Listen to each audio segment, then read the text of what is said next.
कि आपके लिए एक पॉलिटिशियन ने भी ट्वीट करा था, थोड़ा उसकी बैक स्टोरी के बारे में थोड़ा सा आप बताओ, क्योंकि स्टूडेंट्स को भी पता चले कि भाई हमारे स्टूडेंट्स काफी ज्यादा नोन है। So, basically, ma'am, I based from Rajmotor, hmm and this is a small town in Pune district in Madhya Pradesh. So, hmm Rajmotor is the hometown of Madhya Pradesh former chief minister Sri Digvijay Singh. So, it is his hometown, and Digvijay Singh, he and my grandfather were close friends. Hmm. So, from that point of view, Digvijay Singh ji and we are known. क्या rank थी भूपेंद्र, और अब जो ये दोबारा revise result आया है इसमें क्या रैंक है आपकी? मैम फर्स्ट एफआर के लिए जब आया था तो उसमें मेरी 314 थी हम्म 314 और उसमें मेरे को इनकम टैक्स ही अलॉट हुआ था हम्म एंड जब रिवाइज रिजल्ट आया उसमें मेरी रैंक 358 है हम्म। एंड डिपार्टमेंट से। ओके, मतलब आपको इनकम टैक्स ही चाहिए था, और आपको इनकम टैक्स स्टार्टिंग से जर्नी से शुरू करते हैं। ये आपका कौन सा अटेम्प्ट था? मैम ये मेरा थर्ड अटेम्प्ट था, इसके पहले मैं 2 अटेम्प्ट दे चुका था। ठीक है, कौन कौन से, मतलब 23 और 24? जी मैम 23 और 24 मैंने दिया था और हम्म। 25 मेरा थर्ड था। तो 23 में क्या सिनारियो होता और 24 में क्या सीन था आपका, थोड़ा ये बता दीजिए। अपनी परीक्षा की ना milestone in my journey personally because I was able to score this well and achieve this target because of Apni Pariksha. Thank you so much. Hi everyone, welcome back to Apni Pariksha. मेरा नाम है दिशा और आज हमारे साथ है भूपेंद्र, जिनकी रैंक एसएससी स्टेनो 2025 में 358 आई है और इन्हें इनकम टैक्स डिपार्टमेंट मिला है। So first of all congratulations Bhupendra, कैसे हो आप और कैसा फील कर रहे हो? Thank you so much ma'am. Feeling great. काफी अच्छा लग रहा है। फाइनली एफआर क्लियर रिलीज हुआ है एंड होपिंग मतलब ऐसा था कि आफ्टर एफआर की जब भी डिसाइड हुआ था रिजल्ट तो सोच रहे थे कि क्या होगा बट फाइनली अच्छा ही हुआ है and I am happy for that. पहले आपकी क्या रैंक थी भूपेंद्र, और अब जो ये दोबारा रिवाइज रिजल्ट आया है इसमें क्या रैंक है आपकी?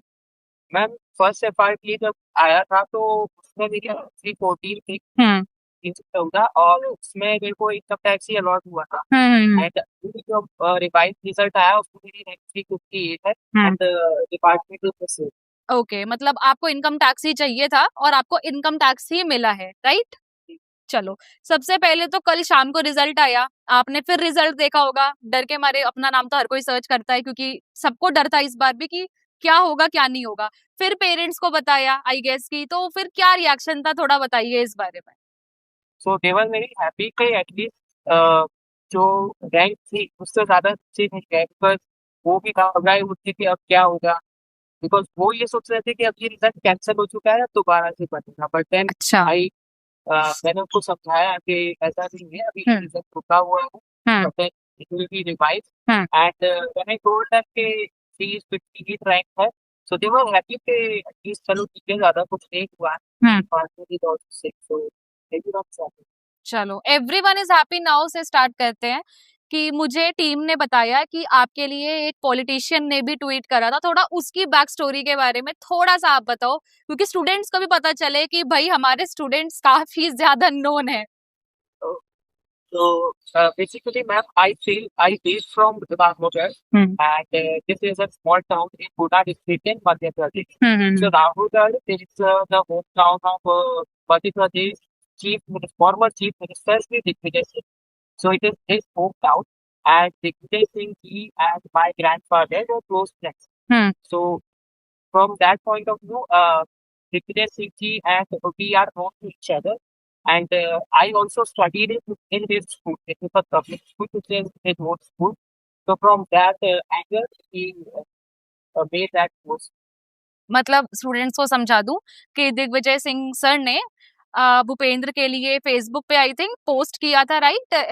तो मुझे भी टीम ने बताई थी ये बात कि ऐसे ऐसे हुआ है, और बच्चों को भी पता चल गया था, जो बच्चे फेसबुक यूज करते हैं तो उन्हें पता चल गया था। और जो हमारी स्किल क्लास में, क्योंकि भूपेंद्र काफी टाइम से हमारी इंग्लिश मतलब स्किल क्लास में है, तो बच्चों ने पता लगा लिया था कि मतलब भूपेंद्र के लिए ट्वीट करा, मतलब पोस्ट किया गया है, ट्वीट तो नहीं पोस्ट किया गया है। So this is a big achievement I guess Bhupendra, क्योंकि इतना भी होना बड़ी बात है आज के टाइम पे कि किसी मतलब मिनिस्टर को याद है कि उनके जो स्टूडेंट मतलब उनके जो नोन है उनका सिलेक्शन हुआ है, बहुत बड़ी बात है। So again congratulations. चलो थोड़ा सा अब स्टार्टिंग से जर्नी से शुरू करते हैं। ये आपका कौन सा अटेम्प्ट था? मैम ये मेरा थर्ड अटेम्प्ट था, इसके पहले मैं 2 अटेम्प्ट दे चुका था। ठीक है, कौन कौन से, मतलब 23 और 24? जी मैम, 23 और 24 मैंने दिया था और हम्म। 25 मेरा थर्ड था। तो 23 में क्या सिनारियो होता और 24 में क्या सीन था आपका, थोड़ा ये बता दीजिए। मैम 23 में I was completely new to the field of stenography. Hmm. मैंने बस ये सुना था कि ये एग्जाम होता है, but I was not sure of the state test. तो मैंने वो exam just for the sake of knowing कि एग्जाम कैसे होता है, क्या होता है, उसके लिए दिया था। तो I was able to score 131 131 मेरा स्कोर रहा उसमें। बट मेरी स्किल इतनी अच्छी नहीं थी, तो आई went for the skill but मैं लिख नहीं पाया था। So just for the experience of वो एटमॉस्फेयर कैसा रहता है, मैंने वो अटेम्प्ट किया। देन इन 2024 मेरा अटेम्प्ट आई स्कोर 142 एंड मैं फिर एनरोल किया अपनी परीक्षा की स्किल क्लासेस में। हाँ हाँ। तो उसमें मुझे बहुत ज्यादा इम्प्रूवमेंट हुआ था। I was able to write around 100 word per minute easily. तो 2024 का जो स्किल हुआ अप्रैल 2025 में, उसमें I was able to go good in the skill, but मेरा जो मार्क्स थे वो अच्छे नहीं थे। So I was not able to get to the final. And मैं 2025 में by God's grace everything went good and selection हो गया। ठीक है, मैं सब स्टूडेंट्स को बता दूं कि भूपेंद्र ने 2024 में हमारी स्किल की क्लास जो है वो ज्वाइन करी थी। That was Bhupendra was writing about 75 to 80 words per minute, जो वो खुद से लिखते हुए आ रहे थे। He told me very frankly कि मैम मैं इस टाइम पे, मुझे याद है आज भी, कि वो 70 75 80 तक लिख पा रहे थे मैक्स। मैं क्लास में बोलती भी थी कि कितना लिख पा रहे हो, तो वो थोड़ा कम ही लिख पाते थे, but gradually he improve. And 2024 का भी स्किल क्वालिफाई करा हुआ है भूपेंद्र ने, और 2025 का तो क्वालिफाई करके सिलेक्शन लिया ही है यहाँ पे, राइट। एंड जो भी स्टूडेंट्स अगर सिलेक्शन लेना चाहते हैं और अच्छी स्किल क्लास ज्वाइन करना चाहते हैं या मेंटोरशिप ज्वाइन करना चाहते हैं, तो वो व्हाट्सएप पे भी इंक्वायरी करके कर सकते हैं। सो भूपेंद्र, सबसे पहले भूपेंद्र हम सीबीटी पे आते हैं, ठीक है, थोड़ा सा सीबीटी के बारे में बात करते हैं। आई गेस आप मेंटोरशिप के भी स्टूडेंट रहे हो, so you can tell us better. तो सबसे पहले तो थोड़ा सा ये बताइए कि 2025 में जो है आपका स्कोर क्या रहा है? मैम 2025 में मेरा स्कोर मैम क्रॉस स्कोर 155 रहा है गुड। और नॉर्मलाइज स्कोर मेरा 153 हो गया। कम हो गए 2 नंबर, लेकिन कोई बात नहीं। सिलेक्शन मैटर्स, अंत भला तो सब भला, यही कहा जाता है हर वक्त। तो थोड़ा सा आप मुझे बताओ, 2024 में तो टीसीएस पैटर्न था, ये हमें सबको पता है। 2025 में न्यू वेंडर आया, सारे पैटर्न्स में चेंजेस आए, क्वेश्चंस में भी चेंजेस आए हैं, और बच्चों के अकॉर्डिंग रीजनिंग में मैथ्स आई थी, इंग्लिश में भी काफी ऐसे क्वेश्चंस थे जो सॉल्व नहीं हो पा रहे थे, और जीके में भी स्टेटमेंट वाले क्वेश्चन ज्यादा थे। तो इंग्लिश से शुरू करते हैं, आपने इंग्लिश को कैसे टैकल करा? 24 की स्ट्रैटेजी तो सबको पता है, सारे इंटरव्यूज है। हम 25 के बारे में बात करेंगे क्योंकि सिलेक्शन 25 का है, कि कैसे आपने चेंजेस के साथ मतलब वो करा सारी चीजों को ठीक। सो मैम जब पता चला कि सेंटर भी चेंज हो रहा है एंड पैटर्न भी शायद चेंज हो सकता है, तो I enrolled for the mentorship of अपनी परीक्षा। तो उस मेंटोरशिप में बिकॉज डेली टारगेट्स आते थे और स्ट्रेटजीज रहती थी कि नए वेंडर को कैसे टैकल करना है, किस टाइप के क्वेश्चंस रहेंगे। तो उस में जो डेली वीडियोज आती थी मैं उसको अटेम्प्ट करता था एंड ऑल्सो बेसिक्स जो थे उसको तो रिविजन करता ही था। और एक बुक और थी मैम एस.टी. बख्शी सर, उसको मैं गो थ्रू करता रहता था ताकि मेरी जो बेसिक्स भी हैं और प्रैक्टिस भी है वो चलती। तो ये बुक आपने यूज करी और इससे आपको काफी हेल्प मिली। स्टूडेंट्स आप लोग नोट ले सकते हो, जैसे भूपेंद्र कह रहे हैं, अगर आप चाहे तो। और एसपी बुक बख्शी जो सर की बुक है, ये जनरली बहुत अच्छी है, ये बैंकिंग के स्टूडेंट्स भी काफी जो है वो यूज करते हैं। थोड़ा वोकैब के बारे में भी भूपेंद्र बताइए, और थोड़ा रीडिंग सेक्शन के बारे में भी एलेबरेट करिए थोड़ा सा प्लीज। मैं vocab के लिए मैंने ब्लैक बुक यूज की थी मैम। ठीक है। उसके लिए और जो भी प्रीवियस बुक की vocabulary जो थी उनको भी मैं गो थ्रू करता रहता था। I made a list of, मैं एक सेपरेट नोटबुक प्रिपेयर किया था जिसमें मैं जो भी कंफ्यूजिंग vocab या जो मेरे को याद नहीं रहता था, सेपरेटली को राइट डाउन करता था एंड सैटरडे संडेज में गो थ्रू कर लिया करता था ताकि मेरे को वो वर्ड्स याद रहे। And for reading also I read through the books, जितने भी बॉक्स थे उनको मैंने किया। और इंग्लिश माध्यम के जो बॉक्स थे, जो के रोज बॉक्स आते थे, जनरल पैसेजेस आते थे, उनको गो थ्रू किया ताकि रीडिंग की हैबिट भी बन जाए और एक सेंस डेवलप हो जाए कि क्या बात चल रही है, किस टाइप से क्वेश्चन को अटेंड करना। Okay good. मतलब स्ट्रैटेजी में ये था कि जितनी ज्यादा प्रैक्टिस हो पाए उतना तो इनफ ही है। प्लस आपने ब्लैक बुक का यूज करा वोकैबुलरी के लिए, प्लस आपने इंग्लिश माध्यम आपका बहुत यूज करा, प्लस आपने एसपी बख्शी सर की जो बुक है उसको यूज करा, प्लस मेंटोरशिप के टास्क करे। आई गेस ये आपकी स्ट्रैटेजी का पार्ट रहा है। Students you can take a note on this. Also Bhupendra, मेरा क्वेश्चन ये है कि बहुत सारे बच्चे ना ऐसा सोचते हैं कि मॉक्स हमें तब देने चाहिए जब एग्जाम डेट आ जाए, जब मतलब एग्जाम की डेट आ गई है अब हम करेंगे। सो आपने क्या अप्रोच रखी थी मॉक्स के लिए, स्पेशली सेक्शनल के टर्म्स में थोड़ा बताइएगा ये चीज को। मैम ये अप्रोच के अगर एग्जाम आएगा तो ही मॉक्स करेंगे तो ये तो ज्यादा हेल्पफुल रहेगी नहीं in terms of scoring, right? Because मॉक्स starting से जब लगाते रहेंगे तो आपको एक ये बेसिक आइडिया लग जाएगा कि आपकी गलतियां कहाँ पे है, आपको कहाँ इम्प्रूव करना है, एंड ऑल्सो आपके स्ट्रॉन्ग पॉइंट्स कहाँ पे है जहाँ आपको कम ध्यान देना है और आपकी गलतियों को ज्यादा फोकस करना है। ऑल्सो सेक्शनल में ये भी था मैम कि ज्यादा से ज्यादा सेक्शनल देंगे तो ज्यादा काइंड ऑफ क्वेश्चंस को हम अटेम्प्ट करेंगे तो ज़्यादा वैरायटी हमको मिलेगी, तो उसमें हम ज़्यादा अच्छे तरह से अटेम्प्ट कर पाएंगे। एंड ऑल्सो मॉक्स में यही था मैं कि जितने भी मॉक्स थे, be it of CGL, CHSL, CPU, SSC से रिलेटेड जितने भी थे मैक्सिमम तो कोशिश की थी ज़्यादा से ज़्यादा अटेम्प्ट करने का। चलो very good, good strategy for English. Now talking about reasoning, because that is the portion जो बच्चों को बहुत परेशान कर रहा है इस टाइम पे। How you tackled that? Ma'am reasoning के लिए मैं टॉपिक वाइज जो क्वेश्चन थे हर टॉपिक के 100 मार्क्स के क्वेश्चन इसमें लगाता था। हम्म। ऑल्सो बेसिक्स जो थे जिस कॉन्सेप्ट में दिक्कत आती थी उसका बेसिक्स में गो थ्रू करता था। जैसे ऑर्डर रैंकिंग में मेरे को काफी ज्यादा दिक्कत आती थी hmm. And hmm. Calendar also.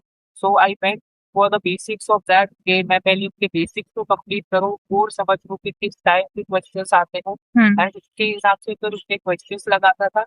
And फिर उनके जो बॉक्स रहते थे जिनमें सारे क्वेश्चंस इंक्लूडेड आते थे उसको हम्म। अटेम्प्ट करते। फिर मैं देखता था कि मेरी क्वेश्चन है कि कुछ और improve करते थे। Okay, good strategy. थोड़ा सा जैसे स्टूडेंट्स ये बोल रहे थे भूपेंद्र, ये स्टूडेंट्स के ही क्वेश्चन है जो मैं आपके थ्रू मतलब पहुंचा रही हूँ यहाँ पे उनके थ्रू, कि रीजनिंग में मैथ्स आई थी, आपके में भी शिफ्ट में आई होगी, ऐसा तो है नहीं कि आपकी कोई अलग शिफ्ट थी। आपने कैसे टैकल किया था फिर उस चीज को? मैम बेसिकली मैं पहले सीजीएल सीएचएसएल के लिए भी अटेम्प्ट किया था तो मेरे को थोड़ा बेसिक मैथ्स तो आता ही था, हम्म। तो उससे काफी ज्यादा हेल्प मिली। हम्म। एंड ऑल्सो कुछ बैंकिंग के एग्जाम्स मैंने दिए थे, हालांकि I was not able to score that well, hmm. But kind of एक अंडरस्टैंडिंग बन गई थी कि बेसिक क्वेश्चंस जो है वो हम्म। कंफ्यूजिंग है, बाकी हो जाएंगे। कुछ क्वेश्चंस को में आंसर दो दे रखे थे, तो अटेम्प्ट मैं कर पाया था। आई वाज नॉट इतना ज्यादा दिक्कत नहीं है इसको। मतलब थोड़ा सा आपका बेस बना हुआ था और वो आपको यहाँ पे हेल्प कर गया, सो बहुत अच्छी बात है। कहीं का करा अच्छा करा हुआ कहीं तो जरूर काम आता है, I must say this thing. तो थोड़ा सा अभी जीके पे बात करने से पहले भूपिन, थोड़ा सा आप ये बताइए इतने टाइम तक आपने पेशेंस कैसे रखा, क्योंकि आई नो यू कि आपने कहा कि आपने 23 का भी अटेम्प्ट दिया था, फिर आपने 24 में भी हमारे पास आए थे, फिर आपने 25 का भी स्किल बहुत अच्छे से करा हुआ है। एंड आई मतलब मैं स्टूडेंट्स को बताऊं तो भूपेंद्र ऐसा नहीं है, उन्होंने मैं ऐसा बोल सकती हूँ कि one of the most discipline students में मैं भूपेंद्र को गिनती हूँ। हमेशा हमेशा क्लास आना, सुनाना, डिसिप्लिन रहना, एंड हर वे में उन्होंने हेल्प भी करी है। कभी कोई हेल्प चाहिए हो ना तो Bhupendra has never said no कि नहीं मैम मैं तो नहीं कर पाऊंगा, अभी मैं बिजी हूँ। He has always been so good and so nice, and अच्छे लोगों का अच्छा होता भी है, ये मैंने देखा भी है अपनी आंखों से, और पहले के स्टूडेंट्स भी इसका एग्जाम्पल रहे हैं। सो भूपेंद्र, मैं बस इतना सा क्वेश्चन पूछूंगी, बच्चे ना बहुत जल्दी हार मान लेते हैं, पेशेंस नहीं है आज के बच्चों में। अभी हम बिहार मतलब इस स्ट्रैटेजी से पहले एक लाइन भी डिस्कस कर रहे थे कि बच्चे ना आजकल ये ढूंढते हैं कि इस मैम से अच्छी स्ट्रैटेजी किसकी है, उसकी है हम उस पर स्वाइप कर लेंगे। थोड़ा सा भूपेंद्र आप उस पर बताओ। सर बेसिकली आजकल नहीं हो गया है कि क्विक फोकस शिफ्ट हो गया है हम्म। कि जहाँ से अच्छा कोई अगर मिल जाए तो हम उसको अप्रोच कर लें। बट बेसिक स्ट्रेटेजी यही है कि कीप थिंग्स नॉर्मल और बेसिक से स्किप करते रहो। हम्म। बेसिकली स्टेनो जब मैंने शुरू किया था तो भी यही था कि इम्प्रूवमेंट स्टार्टिंग के 1.5 मंथ्स में दिख ही नहीं रहा था कि कैसे करें। बट देन इवेंचुअली धीरे धीरे चीजें को टाइम लगता है इम्प्रूव होने में, तो कहीं ना कहीं स्टेनो का भी बहुत शॉर्टेज का भी बहुत बड़ा योगदान है इस चीज में कि with patience everything will fall in place. Yes definitely, ये तो है। एक्चुअली मैं स्टूडेंट्स को ये समझाना भी चाहूंगी जो ये इंटरव्यू इस टाइम पे देख रहे हैं, चाहे बैठ के नोट्स बना रहे हो चाहे लेट के देख रहे हो, देख तो रहे होंगे कि अगर आप ये सोच रहे हो ना कि मैं बस बेस्ट ढूंढता रहूंगा, देखो बेस्ट ना कुछ नहीं होता। हर किसी में फ्लॉज होते हैं, मेरे में भी होंगे, भूपेंद्र में भी होंगे। द ओनली थिंग इज ना कि आप कितने पेशेंस के साथ उस चीज को टाइम दे सकते हो। बहुत सारे बच्चे 6 महीने में हार मान लेते हैं, हमसे तो नहीं हो रहा मैम, हमारे तो मार्क्स ही नहीं आ रहे, हमारी तो स्पीड इंप्रूव नहीं हो रही, हमसे तो पिटमैन ही कंप्लीट नहीं हो रही है। हिंदी मीडियम वालों से उनकी अपनी प्रॉब्लम्स है। तो मेरे को लगता है ना कि बहुत ज्यादा पेशेंस रखने की जरूरत है। कुछ बच्चों का होता है जिन 6 महीने में पिटमैन सीख ली, 3 महीने में स्पीड कर ली, उसी के साथ साथ सीबीटी कर लिया और उनका फर्स्ट अटेम्प्ट में निकल भी जाता है एग्जामिनेशन, लक भी अच्छी चीज। बट कोई कोई होते हैं बच्चे जिनका सेकेंड या थर्ड अटेम्प्ट फोर्थ अटेम्प्ट तक लग जाता है, and they have to just, मतलब वो होता है ना कि टाइम लगता है हर चीज में। सो भूपेंद्र, थोड़ा सा हम बात करेंगे न्यू पैटर्न पे कर ली, जीके के ऊपर, बिकॉज आई थिंक जीके सबके लिए एक दर्द है। वो कोई ऐसा है नहीं कि आप कितना स्कोर था आपका जीके में अप्रोक्स?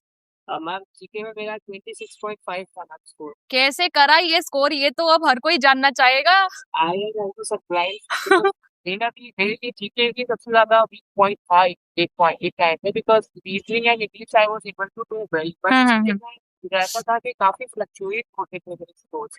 जब सेक्शनल्स या फुल मार्क्स भी दिखाता तो मैं जीके को एनालाइज करता था, समझ में आता था कि कुछ पॉइंट्स ऐसे हैं जो शायद पढ़ तो लिए हैं बट वो उस टाइम पे कंफ्यूजिंग हो जाते। हम्म। So I was not sure of GK, but hmm. then I went through USEC और PYQ करके हम्म। और डेली रिवीजन। मैं मेरी स्ट्रेटेजी था जीके को ये थी कि जैसे हफ्ते में एक बार रिवीजन होता था संडे को, तो I used to go 2 time revision, एक वेडनेसडे को रिवीजन करता था जीके का और एक संडे को रिवीजन, ताकि ये तो जो भी कॉन्सेप्ट या जो भी चीजें याद करनी है वो बनी रहे दिमाग। गुड। तो with that thing I was able to score this.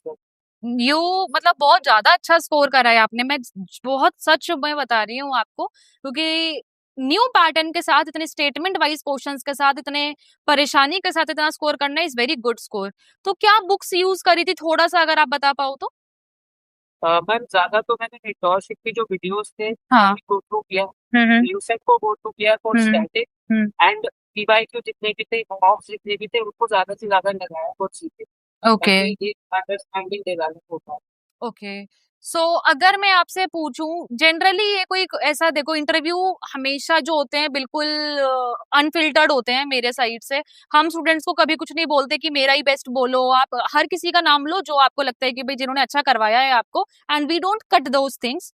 तो आपके अकॉर्डिंग अगर एक नया बच्चा या एक मीडियोकर बच्चा या एक ऐसा बच्चा जो सपना देख रहा है कि उसे income tax, GST, NIA, CBI, MEA लेना है, तो क्या उसे अपनी परीक्षा की मेंटोरशिप और स्किल क्लासेस ज्वाइन करनी चाहिए? आपको इसके बारे में क्या लगता है? आप जो ठीक लगे आप वो बता सकते हो। श्योर मैम, बिल्कुल करनी चाहिए, because I was also at one time a mediocre student, because मेरा भी उतना स्कोर नहीं था, but time and consistent efforts, और ये तो आपकी टैगलाइन भी है ना, कंसिस्टेंसी तो होनी चाहिए। So with consistent efforts and with the right strategy सब कुछ हो जाएगा। एंड आई वुड लव के बच्चे जो हैं, जितने भी बच्चे हैं for aspiring for AP kind of department, वो अपनी परीक्षा की स्कॉलरशिप दें, बिकॉज उसमें they will get to know about the strategy, एक राइट सिलेबस, एक राइट अप्रोच में मिलेगा। एंड ऑल्सो हर वीक एक डाउट सेशन होता है जिसमें उनको जो भी परेशानी आ रही है वो उनको उसका जो समाधान मिलेगा। तो दैट इज द बेस्ट। हाँ, ये तो है। एक्चुअली में मैं कुछ मिथ्स भी क्लियर करती हूँ, भूपेंद्र के थ्रू ही करूंगी। कुछ स्टूडेंट्स का कहना होता है कि ये लोग डाउट सेशंस बिल्कुल नहीं लेते हैं, ये सिर्फ टास्क पकड़ा देते हैं। डू यू थिंक सो कि हम ऐसा करते हैं? आप तो हमें कितने टाइम से जानते हो, लाइक सीरियसली।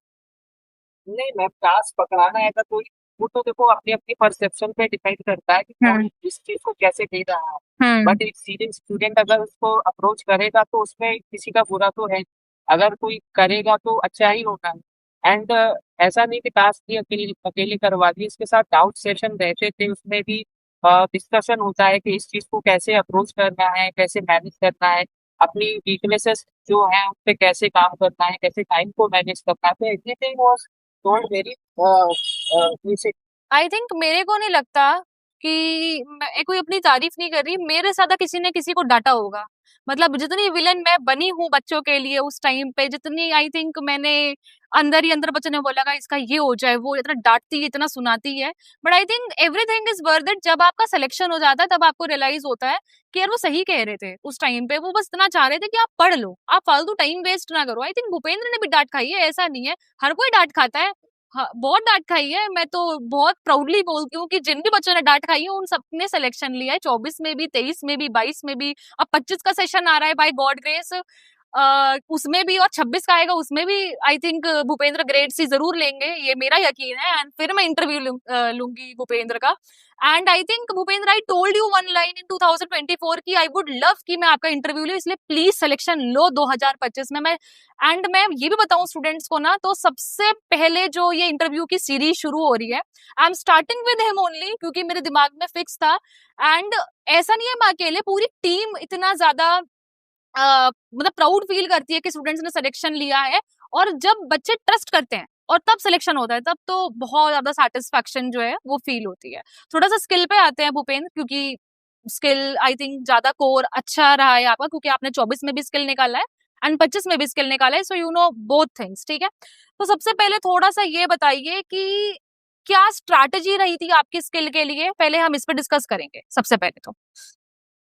तो मैम बेसिकली यही था कि ज्यादा से ज्यादा मैथड्स को हम टाइप भी करें एट द सेम टाइम, और फ्लक्चुएशंस के साथ जो मैटर्स रहते हैं, जैसे क्लास में आप फ्लक्चुएशंस के साथ जो मैटर करवाते थे, बीट केसी बीट हो गया, ऐसे बहुत जनरल मैटर्स, हम उसको अटेम्प्ट करते थे एंड आफ्टर अटेम्प्टिंग उसको टाइप भी करते थे। यस। तो टाइप में भी कंपैरिजन करते थे कि कितना स्कोर आ रहा है, कितनी मिस्टेक्स आ रही है, परसेंटेज एरर देखते थे। And on behalf of that हम देखते थे कि हमारी जो टाइम मैनेजमेंट है, कि हम एक वेल स्पेसिफाइड टाइम में उसको टाइप कर पा रहे हैं कि नहीं कर पा रहे।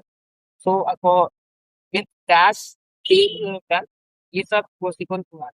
यस, और थोड़ा सा भूपेंद्र आप ये बताइए, आपने ग्रेड सी का भी स्किल दिया है और ग्रेड डी का भी स्किल दिया, तो आपने टाइपिंग की स्पीड क्या रख के गए थे यहाँ से?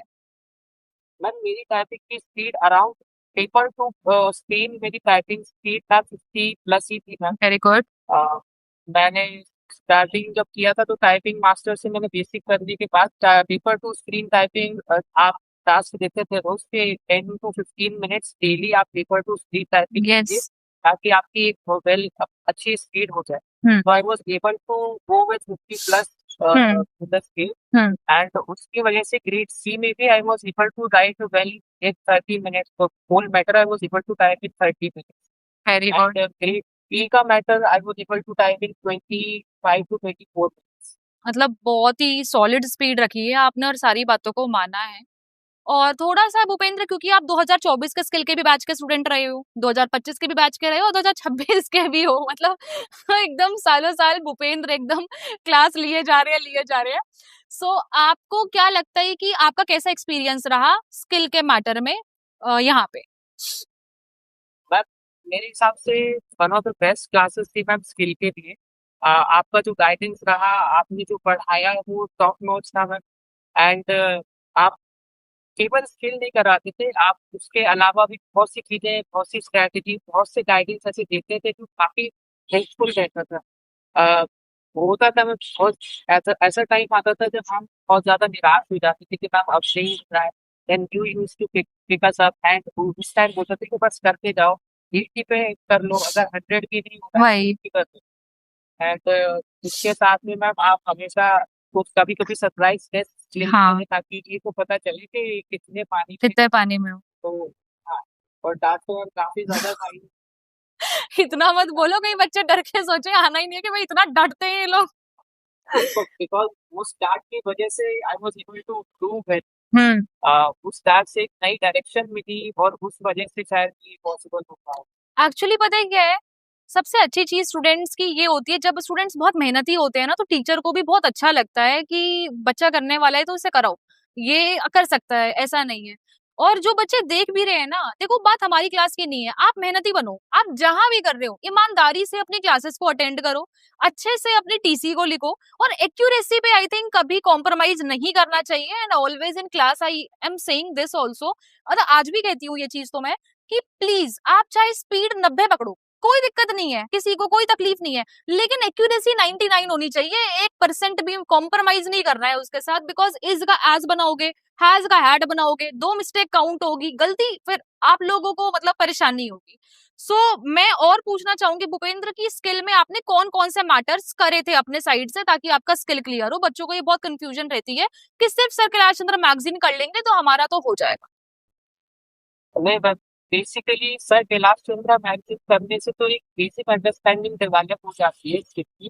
उससे अलावा प्रोग्रेसिव मैटर्स जो थे उनको मैंने बहुत ज्यादा किया, और जनरल मैटर्स जो आप क्लास में देते थे, एंड ऑल्सो एक शीट देते थे आप रोज एक हाँ। ये उसको बताया, तो उसको भी आप करते थे। स्किल के लिए वो सबसे ज्यादा इम्पोर्टेंट था। एंड जो प्रोग्रेसिव जो थी, starting from January February till August, तो मैंने हर किसी को 3 से 4 बार लिख के देखा ना, और जो गुड। डिफिकल्ट वर्ड्स कुछ प्रोग्रेसिव में थे तो उसके लिए एक अलग से नोटबुक बनाई हुई थी, जिसमें जो डिफिकल्ट वर्ड्स थे उनको राइट आउट करके एटलीस्ट एक वर्ड को 10 to 50 टाइम्स लिख के देखता था, ताकि वो माइंड में फ्रेश रहे। एंड उसको भी मैं आफ्टर सीपीटी जब मैं तैयार कर रहा था स्किल के लिए, तो हर संडे को मैं उसको देखता रहता था कि ये वर्ड कहीं मेरे माइंड से मिस तो नहीं हो। Very good. ऑल्सो कुछ सरप्राइज चीजें जो ग्रुप पे आती थी हाँ हाँ। उनको भी मैं अटेंड करता रहता था। आई थिंक सबसे जो इम्पोर्टेंट चीज भूपेंद्र की स्ट्रैटेजी में जो मुझे दिख रही है वो ये है कि उन्होंने बहुत मेहनत करी है, हार्डवर्क तो है, स्मार्ट वर्क बहुत किया है। ये स्मार्ट वर्क बहुत एविडेंट दिख रहा है मुझे यहाँ पे, क्योंकि सबसे अच्छी चीज क्या है कि यहाँ पे सबसे इम्पोर्टेंट चीज ये है कि उन्होंने ना जो जो बोला उसको किया है। उन्होंने ऐसा नहीं किया कि ओके फाइन मैम ने बोल दिया मैं और भी देख लेता हूँ, नहीं, जो बोल दिया वो करना है और ज्यादा एक्स्ट्रा अच्छे तरीके से करना है। ऑल्सो भूपेंद्र, बच्चों का एक क्वेश्चन हमेशा होता है ना कि अभी जैसे फॉर एग्जाम्पल वो 80 वर्ड्स पर मिनट पे लिख रहे हैं, ठीक है, उनको बहुत दिक्कत आती है कि हम अनसीन नहीं लिख पा रहे, सीन तो लिख पा रहे हैं कोई दिक्कत, बट अनसीन नहीं लिख पा रहे, तो उसके लिए आप थोड़ा उन्हें गाइड करो। अनसीन के लिए ना, अनसीन अच्छे लिखने के लिए सीन जितना जितना ज्यादा अच्छा लिखा होगा उतना ही ज्यादा अच्छा अनसीन लिखा होगा। बिकॉज अनसीन भी ऐसा नहीं है कि कंप्लीट अनसीन हो, जो सीन वर्ड से वही तो अनसीन में आते। तो बेसिक यही रहता है कि जितना ज्यादा सीन की अच्छी से अच्छी प्रैक्टिस हो, कम से कम जैसे आप बताते हो क्लास में 7 to 8 टाइम्स सीन की प्रैक्टिस अगर अच्छी होगी तो अनसीन आपको उतना ही ज्यादा इम्प्रूव हो। तो यही है कि जितनी ज्यादा अच्छी सीन की प्रैक्टिस होगी और जितने अच्छे वर्ड्स की क्लियरिटी होगी और जो रूल्स क्लियरिटी है, उससे अनसीन में काफी ज्यादा फायदा। ओके। और थोड़ा सा भूपेंद्र, जैसे बच्चे से अगर मैं आपसे मान लो एक स्टूडेंट हूँ अभी, ठीक है, मैं आपसे पूछूं कि भूपेंद्र आपने अप्रोक्सीमेटली कितने सेक्शनल लगाए होंगे, कितने मॉक्स लगाए होंगे approximately before going to your examination hall, तो आपने कितने लगाए होंगे? मैम बेसिकली जैसे अप्रैल 2025 में ये स्किल हो गया था, और मई जून और जुलाई 3 मंथ्स मिले हुए थे क्योंकि अगस्त में एग्जाम था। So I attempted around 250 to 300 mocks, इतने मैंने किए। और कहाँ कहाँ से किए थे, मतलब प्लेटफॉर्म्स बता देते थोड़े से। मैं टेक्स्ट बुक से में ज्यादा था, और इंग्लिश के लिए मैंने इंग्लिश माध्यम के मॉक्स को अटेम्प्ट किया। ठीक है, मतलब ये दोनों आपके लिए एकदम बहुत अच्छा काम करा है इन्होंने, राइट। और बुक्स में भी आपने बोला कि इंग्लिश के लिए आपने एसपी बख्शी सर की बुक यूज करी है, ब्लैक बुक यूज करी है, मेंटोरशिप के सारे टास्क करे हैं। रीजनिंग में अगेन यू सेड कि आपने बहुत अल्टीमेट प्रैक्टिस ही करी है, एंड जीके में ल्यूसेंट प्लस मेंटोरशिप के टास्क, राइट। मतलब ये रही है, और स्किल में आप टोटली डिपेंडेंट थे हम पे कि भाई जो है यही कराएंगे, मैं एक्स्ट्रा में प्रैक्टिस वगैरह कर लूंगा, इससे ऊपर तो क्या ही है, ठीक है। सो ठीक है, और तो मेरा एक और क्वेश्चन ये है आपसे कि आपने, इतना प्रेशर होता है एग्जामिनेशन हॉल में भी, बहुत प्रेशर होता है, घर का भी काफी प्रेशर होता है कि भाई क्यों नहीं लग रही नौकरी, क्या कर रहे हो तुम, ऐसा क्या दिक्कत क्या आ रही है, ये वो, तो आपने उसको कैसे हैंडल करा सारी चीजों तो ma'am I am very fortunate कि मेरे जो फैमिली की तरफ से भी मेरे को बहुत ज्यादा सपोर्ट मिला, और उन्होंने भी बहुत ज्यादा सपोर्ट किया कि आप करिए। Because by the time age भी काफी हो रही थी, और उनको भी लग रहा था कि जल्दी से जल्दी इतनी अच्छी से अच्छी लग जाए, बहुत ज्यादा अच्छी रहे। तो हाँ, मैंने जैसे देखा कि लोग के स्किल अच्छा गया है 24 का, सो उन्होंने बोला कोई बात नहीं है, तो और अटेंड करो, हमारी तरफ से कोई दिक्कत नहीं है, आप उनका सपोर्ट हमेशा रहा मेरे ऊपर। तो उन्होंने कोई प्रेशराइज भी नहीं किया कि ये करना है। इनफैक्ट वो तो ये बोलते थे कि ये काम आप कर रही हो तो बस पढ़ाई कर। Wow. So that was very I was very fortunate कि उन्होंने इतना सपोर्ट किया मुझे एंड बिकॉज ऑफ दैट मैं अभी इस काम को कर पाया। नहीं नहीं, मतलब आई थिंक सारा क्रेडिट ही उन्हें जाता है, हम लोग तो बहुत बहुत बाद में आते हैं रोल में। सारा क्रेडिट पेरेंट्स को, आपके जो सिबलिंग्स हो गए उन्हें, इन सबको ही जाता है, बिकॉज अल्टीमेट सेक्रीफाइस ना स्टूडेंट के लिए पेरेंट्स करते हैं। जो मुझे लगता है वो हमें दिखता नहीं है, एविडेंट नहीं होता, हमें ना सिर्फ अपने सैक्रिफाइसेस दिखते हैं कि मैंने पार्टियां छोड़ दी, मैं घूमने नहीं गया, मैंने तो अपनी महिला मित्र से बात नहीं करी 2-2 हफ्तों से, भाई मैं इतने सैक्रिफाइसेस कर रहा हूँ, या लड़कियां भी होती है, मैं उनकी भी बात कर रही हूँ।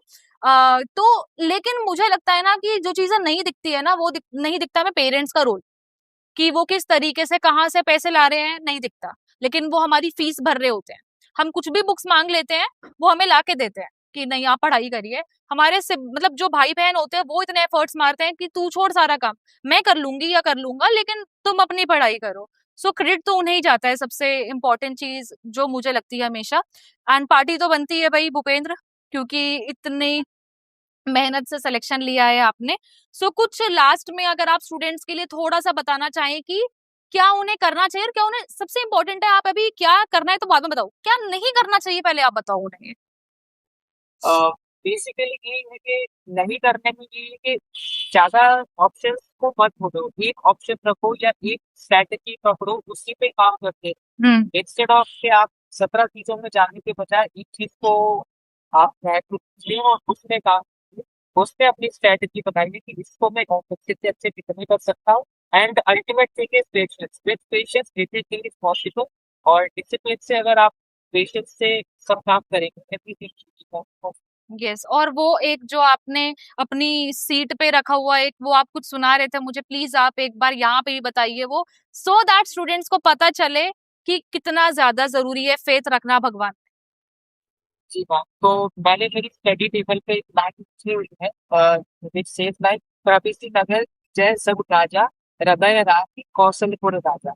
सो whatever you do it with full faith, आपकी पूरी डिवोशन रहती है उसमें। Results may not see in your favour, तो आज ना कल अच्छा होगा ही होगा, बिकॉज भगवान ने भी कुछ अच्छा ही सोच रखा होगा, शायद हो सकता है इससे अच्छा कुछ मिल जाए। यस, तो just have faith in that and go for everything which you have. Definitely. And last में अगर आप अपनी परीक्षा के लिए कुछ कहना चाहें so that will be great, ताकि मेरे लिए तो देखो मैं जानती हूँ कि हम वी आर डूइंग, मतलब मेहनत तो हम कर ही रहे हैं, बट जब पीछे से जैसे विशाल सर हो गए या टीम हो गई, वो सच में बहुत मेहनत करती है, तो जब वो लोग ये वीडियो देखते हैं ना तो वो बहुत खुश होते हैं कि ठीक है स्टूडेंट्स को पसंद आ रहा So अपनी परीक्षा is the best platform for है। preparation. था ही नहीं। हाँ। नहीं, because you get the right atmosphere, you get the right guidance hmm. and the right support. It's what does the student want? एक स्टूडेंट को यही चाहिए कि एक स्ट्रैटेजी, एक गाइडेंस, एक सपोर्ट ऐसा मिले जो एटलीस्ट उनको ऐसा लगे कि हाँ हम कर सकते हैं। So you people make us believe कि हाँ we are capable of doing it. मेहनत हमारी है बट गाइडेंस आप लोग का रहता है and that is also very important. Guidance के बिना मेहनत का कोई रोड नहीं है। सो अपनी परीक्षा has been a milestone in my journey personally because I was able to score this well and achieve this target because of Apni Pariksha. Thank you so much Bhupendra, and I really wish you all the best. First of all congratulations. दूसरा point ये कि 25 में selection हो गया है, आपको desired अपनी post भी मिल गई है एंड लोकेशन भी मिल जाएगी, इतना मैं कंफर्म हूँ। लेकिन 26 में मैं अगेन कहूंगी कि और बेटर करिए, ग्रेड सी लीजिए, अल्टीमेट एम वो है आपका। और उससे भी आगे जैसा कि आपने बोला कि आप पीसीएस वगैरह क्लियर करना चाहते हैं, तो आई रियली विश कि आप पीसीएस भी क्लियर करें, उसके बाद भी आपका इंटरव्यू रख लेंगे कि भाई कैसे स्टेनो से ऑफिसर बनने की जो जर्नी है वो रही है। So I really wish you all the best and really hope कि ऐसे ही आप जो है मतलब आगे बढ़ते रहो। Really all the best. Thank you so much. Thank you so much.